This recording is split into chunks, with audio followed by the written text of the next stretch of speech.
Bonjour. My hearing is tomorrow. I met with my advocate and my therapist today to talk about things, and something became really clear for me. I was able to put into words something that has been nagging at me, has been nagging at everyone involved in my case, which is that I'm disabled and I also hula hoop, and these two are seen as canceling each other out. If you're disabled, you shouldn't be able to hula hoop. Now, first of all, I object to the picture that we have that if someone is disabled, they should just basically not be able to do anything.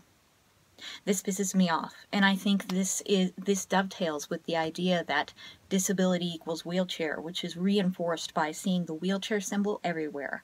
I think that symbol needs to go, along with the idea that most disabilities are visible, that is reinforced whenever someone comes forward to talk about a disability and they're visibly disabled, so that as an invisibly disabled person, 74% of us invisible disabilities, I'm not represented in conversations about me. I'm not represented by the symbol.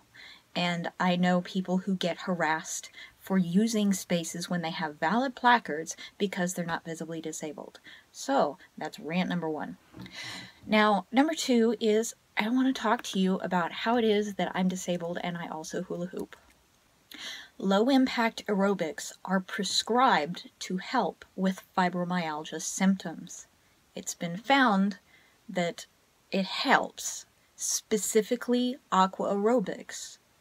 Exercise is also prescribed when dealing with pretty much any psychological illness, especially depression and anxiety, and I think also PTSD, although I'm not really sure about this, but it's pretty well accepted that exercise is something that people should do to help themselves feel better and manage symptoms. Now, aqua aerobics is generally the thing that they prescribe for fibromyalgia, but this to me is ridiculous because 1, I can't afford them. I don't have Medicaid, I don't have insurance. 2, I hate being in groups of any kind. I hate it. Face-to-face groups.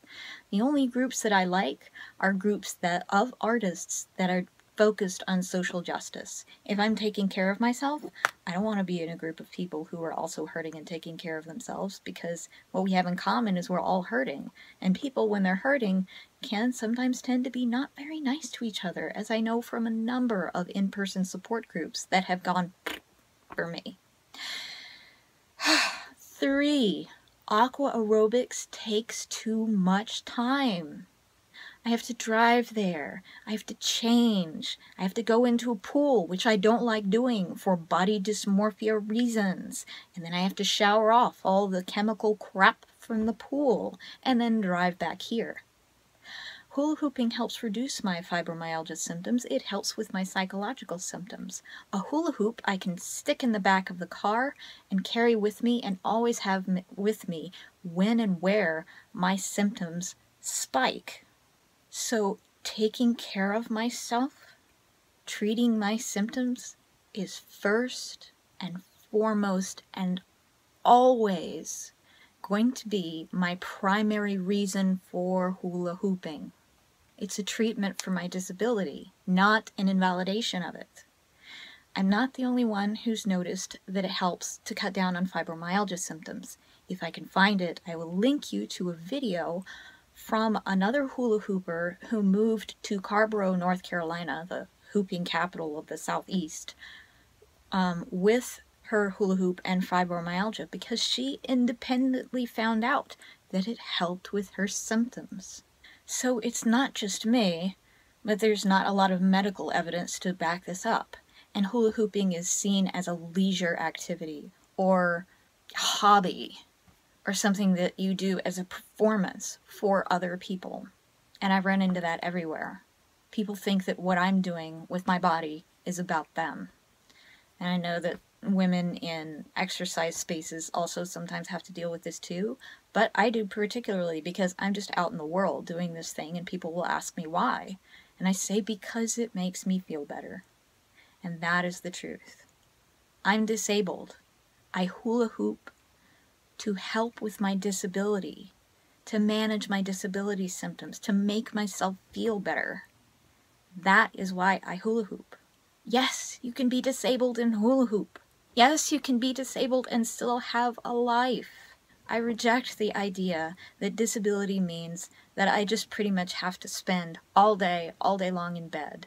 That it's either you work 40 hours a week all year long, or you're just useless in bed, no life. There are a lot of things that prevent me from working, and I don't like having to go into detail about them. I'm already going to have to do that tomorrow. But this is something that I run into a lot. And people like to seize on my hula hooping and say, hey, you could make a career out of this. No, I can't. Because just hula hooping is not what constitutes sustainable, gainful employment. Just doing it when I'm able to do it, when my symptoms don't actually prevent me from doing it, because that's another thing. I can't do it in the winter because it's too cold, and the cost is greater than the benefit. And sometimes I can't do it because my psychological symptoms are just so high that I just don't see the point. Sometimes, for any reason at all, I'm not able to do it. There have been months that have gone by where I haven't been able to do it because my symptoms have been so bad. And can you imagine if something that you were doing to take care of yourself, you tried to monetize that and make that your career? Can you imagine how bad that might get for your sense of self and taking care of you and what you might have to sacrifice? My hula hoop is part of my lifeline. Anyway, this is kind of all over the place and a little bit angry, but I'm just going to upload it as it is because I wanted to share this with you and with the whole world that would look at me hula hooping and say, she's not disabled. Yes, I am. I am disabled. Your mind may be too small to hold these two things together, that I can hula hoop and still be disabled at the same time. That's not my fault.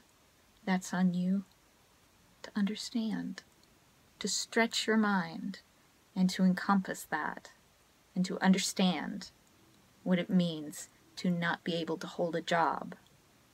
And it doesn't necessarily mean physical things that would prevent you from hula hooping. I have other physical limitations. I have psychological limitations, which you will never see, because I don't bring them out and display them for the world.